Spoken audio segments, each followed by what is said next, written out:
Assalamualaikum semua. Saya Amira Farisha binti Muhammad Fazli, memegang kad matrik bernombor D2010131. Hari ini saya ingin menerangkan tentang atau memberitahu tentang 5 nilai murni yang perlu ada dalam kekeluargaan. 5 nilai murni yang perlu diterapkan dalam institusi kekeluargaan. Nilai murni yang pertama adalah nilai murni tolong menolong. Kenapa kita kena ada tolong menolong?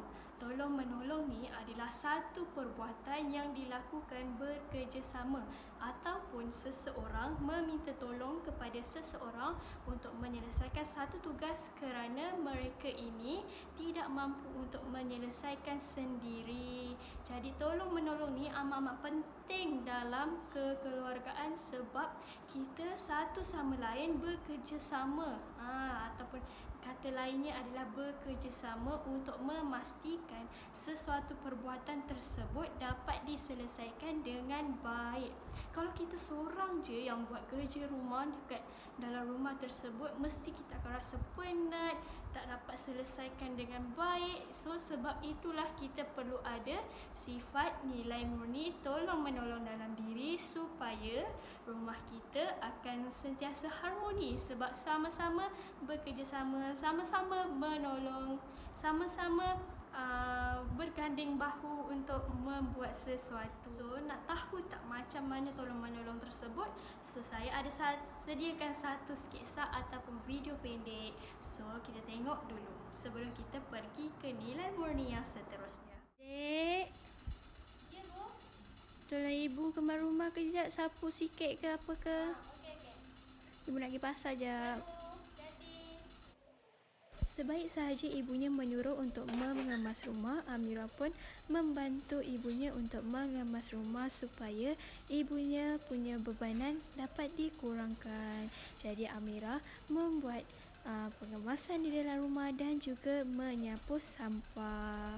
So kita kena terapkan nilai murni tolong menolong supaya kita dapat ringankan beban antara satu sama lain. Dah tengok kan nilai murni tolong menolong tadi? Macam mana? Dapat tak? Mesti dapat kan? Kita kena tolong.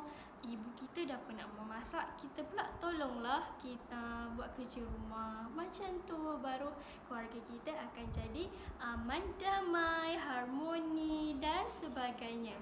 Nilai murni yang kedua adalah nilai murni kasih sayang. Kasih sayang ni adalah perasaan cinta kita terhadap seseorang, terhadap keluarga, terhadap abang, ibu, adik. Semua orang kita kena sayang. Sebab apa? Mereka adalah keluarga kita. Macam mana nak tunjukkan nilai kasih sayang tu? Banyak cara untuk kita tunjukkan nilai kasih sayang. Antaranya adalah dengan memberi hadiah, memberi ucapan penghargaan dan sebagainya. Kenapa kita kena kasih sayang? Sebab kalau tanpa kasih sayang, kita akan berasa sendiri. Kita akan berasa sunyi. Jadi kita perlu terapkan dalam diri kita kasih sayang sebab daripada kita lahir sampailah ke akhir hayat nanti kita bersama keluarga. Jadi jangan gaduh-gaduh. Kita kena sayang antara satu sama lain. Nak tahu cara bagaimana menunjukkan nilai kasih sayang? Kita tengok video ni. Esok birthday ibu. So, kita bagilah dia sikit coklat. Ibu kan suka makan coklat, suka makan biskut, tengok TV petang-petang. So, harap ibu suka. Tapi nak bagi notes lah. Nak cakap terima kasih dekat ibu sebab dah besarkan kita. Harap ibu suka hadiah ni.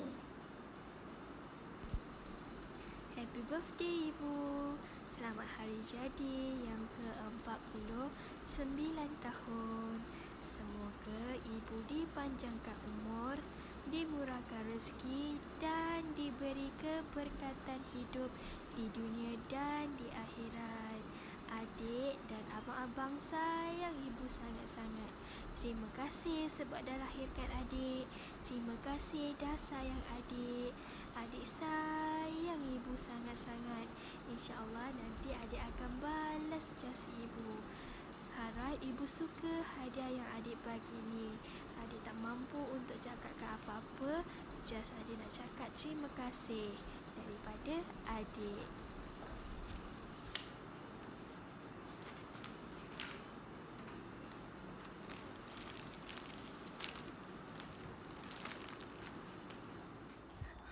Macam mana? Sweet kan anak dia buat beri perhargaan dengan memberi hadiah. Walaupun hadiah itu adalah berbentuk makanan yang berharga hanyalah beberapa ringgit sahaja, tapi tetap memberi kepada ibunya sempena hari lahir sebab untuk menunjukkan kasih sayang dan menunjukkan terima kasih sebab ibu dia dah buat macam-macam untuk dia.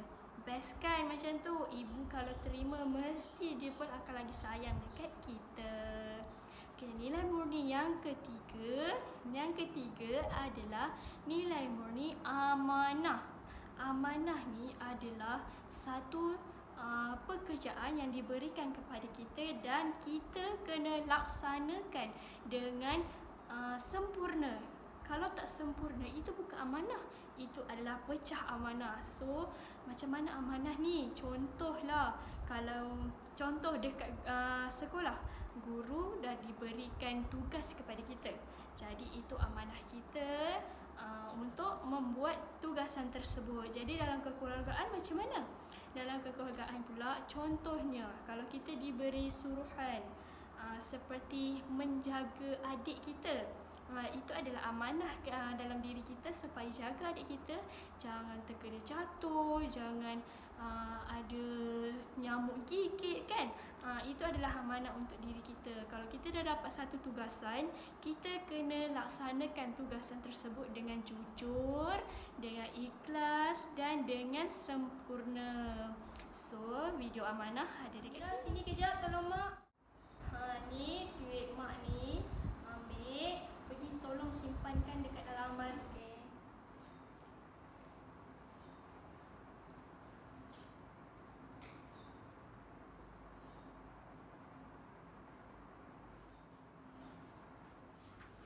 Ibu suruh simpan dalam almari, jangan buka, jangan ambil duit dalam ni. Sebab duit ni ayah punya. So, kita kena amanah, jangan buka. Jangan buka. Walaupun kau tak ada duit, jangan buka.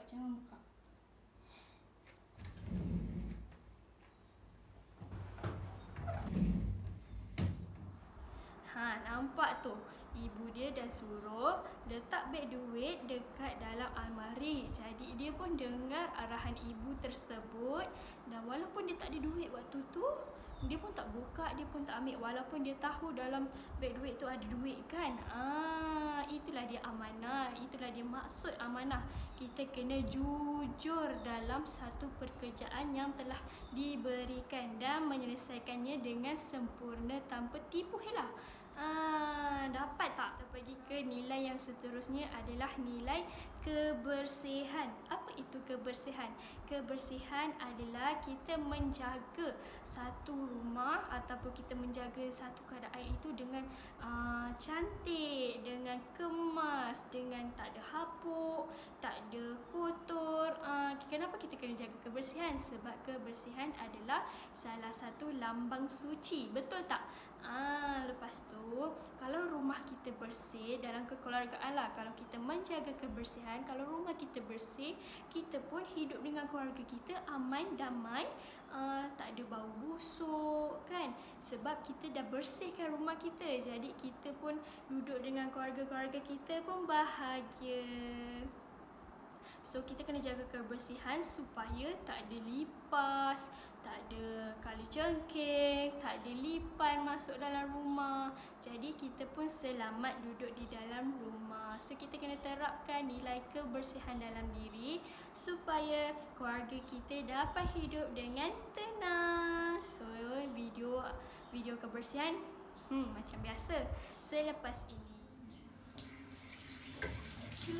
Cuci pinggan, biar rumah bersih. Cuci sampai bersih, rumah pun bersih.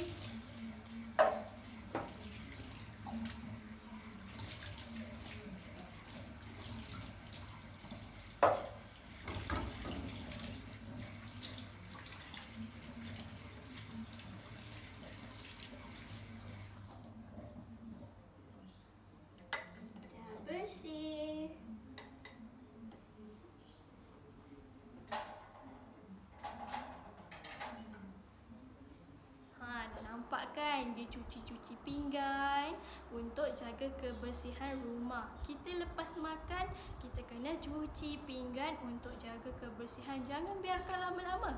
Nanti ada lalat datang, bau busuk keluar. Jadi tak best kan duduk dekat rumah. So, kita kena menerapkan nilai kebersihan dalam diri. Allah pun suka kita menjaga kebersihan. So, nilai murni yang terakhir adalah nilai murni hormat menghormati. Hormat menghormati tu apa? Hormat menghormati tu adalah kita memberi respect kepada orang tua, orang yang lebih tua daripada kita dalam kekeluargaan, iaitu siapa?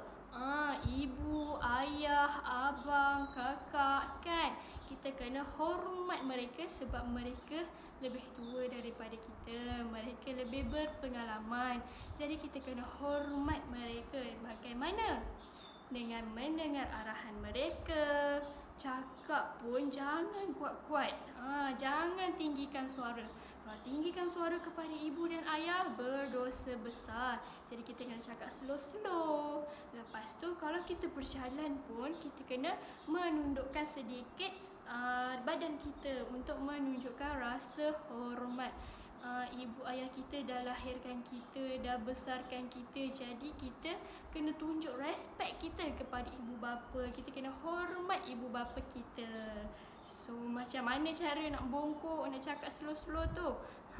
Kita tengok video ini.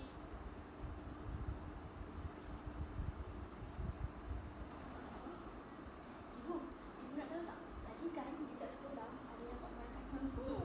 Lepas tu cikgu kata tanya, lepas tu cikgu bagi hadiah.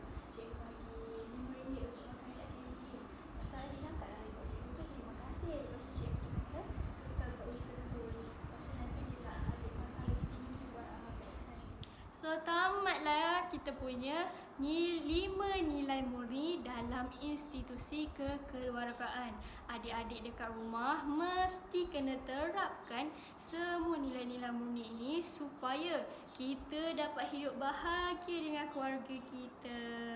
Semoga bermanfaat.